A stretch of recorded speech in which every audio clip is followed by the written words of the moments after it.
Alates 1991. aastast, kui tegutsema hakkas Riigikogu praegusel kujul, on erinevatel põhjustel saadiku puutumatus ära võetud sellel perioodil juba 15 Riigikogu liikmel. Sinna hulka lähevad väga erinevate poliitiliste erakondade liikmed. Läbi ajaloo domineerivad seal põhiliselt Reformi ja Keskerakonna saadikud. Saadiku puutumatuse kaitse tähendab seda, et isikut saab kriminaalvastutusele võtta ainult parlamendi nõusolekul. Seda saab põhjendatud vajadusel taotleda Riigiprokuratuur läbi õiguskantsleri, kes vastava soovi esitab Riigikogule. Riigikogu omakorda peab selle kinnitama. Näiteks viimased tuntumad nimed, kellede suhtes seda kohaldatud on Riigikogu liikmed Mailis Reps ja Kalle Laanet. Nüüd on selline palve teele läinud Kalle Grünthalile esitatud kahtlustust silmas pidades. Kalle Grünthalile on esitatud kahtlustus selles, et ta on 2023. aasta aprillist oktoobrini kasutanud isiklikul otstarbel talle Riigikogu tööks vajaminevate kulutuste hüvitamiseks mõeldud kütusekaarte. Kuidas see siis välja nägi? Kas ta ise kasutas neid või ta andis neid kaarte kellelegi kasutada?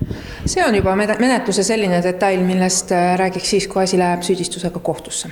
Erinevad ajakirjandusväljaanded on paljastanud, et Grünthali käsutuses olnud kütusekaarte on kasutatud järjest nii diiselkütuse kui ka bensiini tankimiseks. Näiteks on tangitud selle kaardi abil siis, kui härra ise on osalenud Riigikogu istungitel. Seega kahtlasi asjaolusi on piisavalt.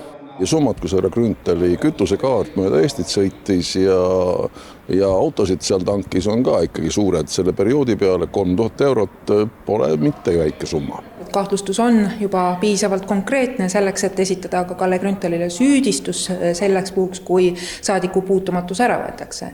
Nimelt on tuvastatud, et vähemalt 46 korral kokku ligikaudu 3000 euro väärtuses on seda kütust tangitud ja kasutatud.